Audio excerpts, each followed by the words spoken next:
Welcome to our channel.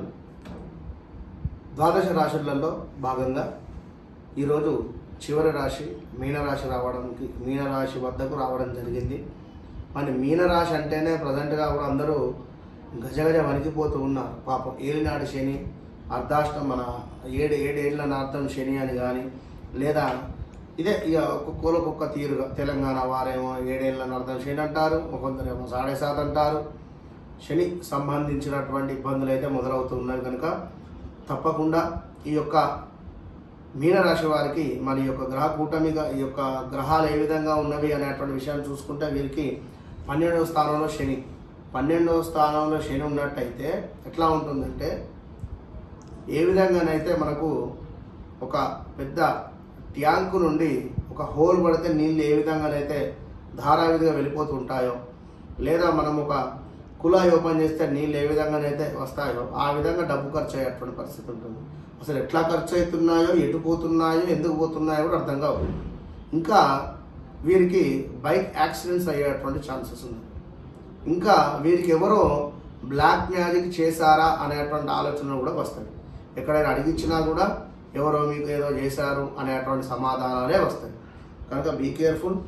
ధన వ్యయము, ప్రమాద సూచనలు ఉన్నవి, ఇంకా వ్యయ ప్రయాసాలు ఉన్నవి, శ్రమ అధికంగా కూడా ఉన్నది. ఇక్కడ 12లో ఉండి శని చూపు మీకు మీనరాశి వారికి వృషభం మీద ఉంది. ఇక్కడ 3వ ఇంటి మీద శని లగ్నం నుండి 1, 2, 3 అంటే 2వ స్థానంలో కుజుడు ఉన్నాడు.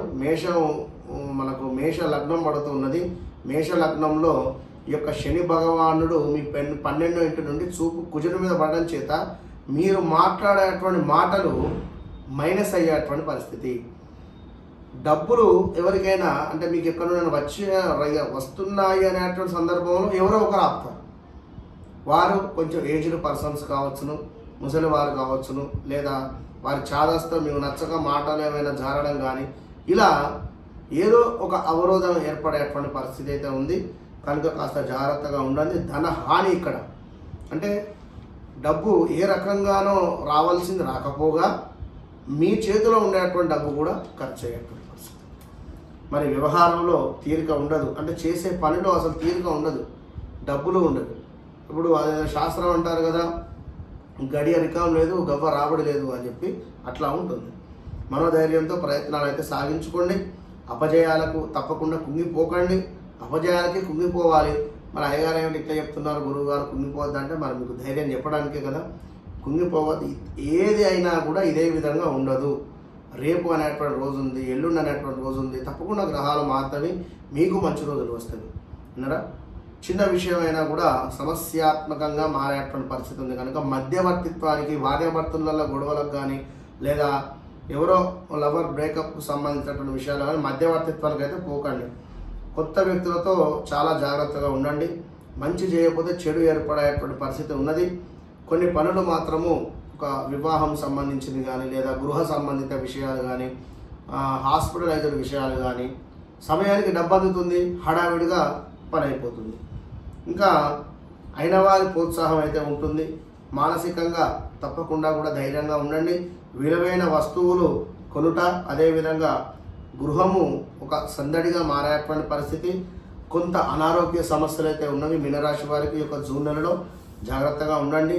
మీకు 3వ స్థానంలో ఉన్నటువంటి యొక్క గురువు ఏదైతే ఉందో, గురువుతో పాటుగా సూర్యుడు, అదేవిధంగా బుధ శుక్రుడు, ఇప్పుడు రేపు చంద్రుడు కూడా రాబోతున్నాడు. అక్కడ పంచగ్రహ కూటమి ఏర్పడేటువంటి పరిస్థితి ఉంది 3వ స్థానంలో. మరి 3వ స్థానంలో మరి యొక్క సూర్యుడు మనకి ఇచ్చే రిజల్ట్ ఏమిటి అంటే మానసిక ఉల్లాసం కానీ, శారీరక సుఖం కానీ, ఇష్టసిద్ధి కానీ, సంతృప్తికరదాయకం, అదేవిధంగా ఆరోగ్యం. కనుక సూర్యుడిని ప్రసన్నం చేసుకోండి. ఇక్కడ సూర్యునికి అర్ఘ్యం విడిచిపెట్టండి.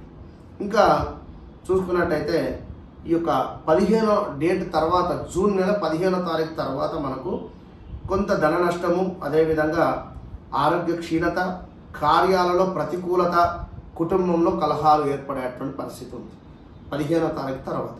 అది కూడా ఒకసారి గమనించుకోండి.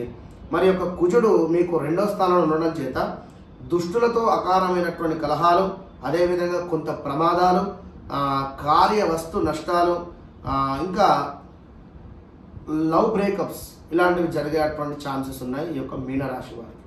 కనుక బీ కేర్ఫుల్. మరి మీనరాశి వారికి శత్రువుల నుండి సమస్యలు ఏర్పడేటువంటి పరిస్థితులు ఉన్నవి. ఇంకా కొత్త శత్రువులను మీరు ఏర్పరచుకునేటువంటి పరిస్థితి ఉన్నది. కనుక చాలా జాగ్రత్తగా ఉండండి. వేడి ఆహారాలు స్వీకరించేటువంటి సందర్భంలో నోటికి ఇబ్బంది కలిగేటువంటి పరిస్థితి ఉన్నది. కనుక ఈ యొక్క ఎలర్జీ లాగా ఏర్పడేటువంటి ఫామ్ అవ్వడం కానీ ఇవన్నీ కూడా ఏర్పడేటువంటి పరిస్థితి ఉన్నది. కనుక చాలా అంటే చాలా జాగ్రత్తగా ఉండండి. మీనరాశి వారు తప్పకుండా మీరు కూడా మనం జరిపించేటువంటి శని పాశుపత హోమాలలో పాల్గొనండి. తప్పకుండా మంచి ఫలితాలు ఉంటాయి. ఎందుకు అంటే బయట ఎక్కడైనా ఒక హోమం చేయాలి అనుకుంటే 10,000-15,000 20,000 అట్లా చెప్తూ ఉంటారు. 50,000 కూడా కేవలం 2,500కే మనం చేయడం జరుగుతున్నది. ఈ విషయాన్ని గమనించుకొని మీ యొక్క గోత్రనామాలకి సంప్రదించుకోండి. All the best.